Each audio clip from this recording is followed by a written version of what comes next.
Dia da Cruz. Do mais degradante instrumento de tortura, a cruz se transformou em objeto de culto de uma grande parcela da humanidade, porque em uma cruz dizem que foi pregado um judeu que o povo acredita ser o filho de Yahvé, Deus dos Hebreus. Cruz, do latim cruce, significa, segundo Aurélio, antigo instrumento de suplício constituído por dois madeiros, um atravessado no outro, em que se amarravam ou pregavam os condenados à morte. Segundo lemos no Velho Testamento, os hebreus tinham o costume de pendurar em um pau um executado considerado muito infame, Deuteronômio 21, versículos 22 e 23. Mas eram os romanos que pregavam em uma cruz, após outros tipos de humilhações e torturas, a pessoa que cometesse crime grave segundo o direito de Roma. Por volta do 7º século antes do início da era cristã, um profeta havia dito que em Belém nasceria um indivíduo escolhido por Yahvé que destronaria a Assíria e assumiria o domínio mundial. Apesar de não se ter cumprido a predição, os judeus continuaram esperando que um dia esse Messias ungido iria existir e dar o mundo aos adoradores de Yahvé. Nos dias do Império Romano, cerca de 7 séculos após os dias em que, segundo o profeta, deveria surgir o Messias, apareceram alguns dizendo-se o Messias e os romanos os executaram. Entre os que tentaram libertar os hebreus dos romanos, afirma-se que estava Yeshua, grego Iesus, latim Iesus, português Jesus. Embora não haja qualquer registro sobre ele, nos dizem que ele existiu.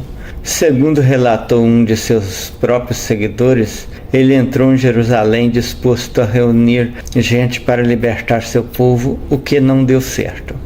Nos dias do Império Persa, um dos profetas hebreus havia dito: "Alegra-te muito, ó filho de Sião, exulta, ó filho de Jerusalém. Eis que vem a ti o teu rei. Ele é justo e traz a salvação. Ele é humilde e vem montado sobre um jumento, sobre um jumentinho, filho de jumenta. De Efraim exterminarei os carros, e de Jerusalém os cavalos, e o arco de guerra será destruído, e ele anunciará paz às nações. E o seu domínio se estenderá de mar a mar e desde o rio até as extremidades da terra. O Senhor dos exércitos os protegerá, e eles devorarão e pisarão os fundibulários, também beberão o sangue deles como ao vinho, e encher-se-ão como bacias de sacrifício, como os cantos do altar." Zacarias 9, versículos 9, 10 e 15. Conhecedor da profecia, Yeshua teria procurado mostrar ao povo que seria ele o ungido predito por Zacarias. Quando se aproximaram de Jerusalém e chegaram a Betfagé, ao Monte das Oliveiras, enviou Jesus 2 discípulos, dizendo-lhes: "Ide à aldeia que está defronte de vós, e logo encontrareis uma jumenta presa e um jumentinho com ela. Desprendei-a e trazei-mos. E se alguém vos disser alguma coisa, respondei: o Senhor precisa deles, e logo os enviará." Ora, isso aconteceu para que se cumprisse o que foi dito pelo profeta: "Dizei à filha de Sião: eis que aí vem o teu rei, manso e montado em um jumento, em um jumentinho, cria de animal de carga." Indo, pois, os discípulos e fazendo como Jesus lhes ordenara, trouxeram a jumenta e o jumentinho, e sobre eles puseram seus mantos, e Jesus montou.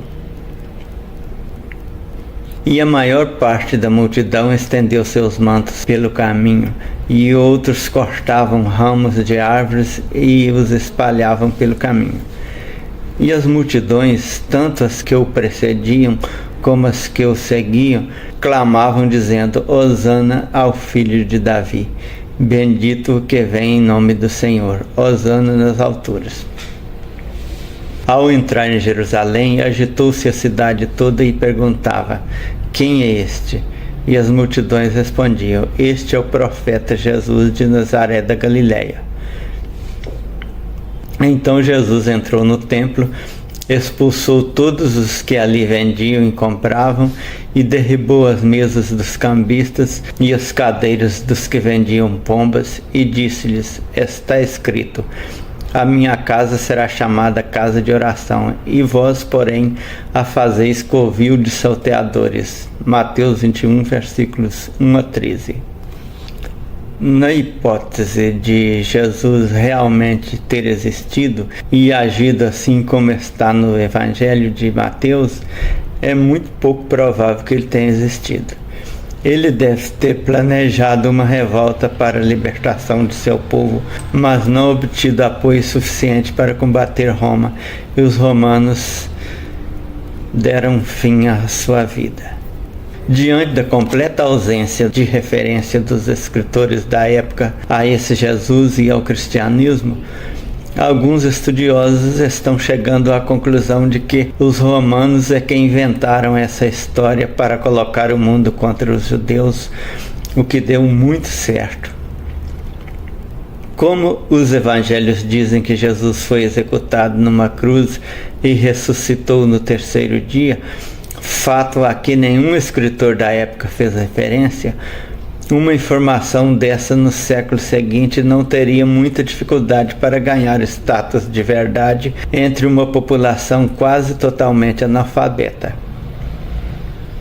Uma promessa de vida eterna aliada a uma ameaça de uma tortura eterna para os que não crescem trouxeram grandes resultados, e a nova religião dominou o mundo.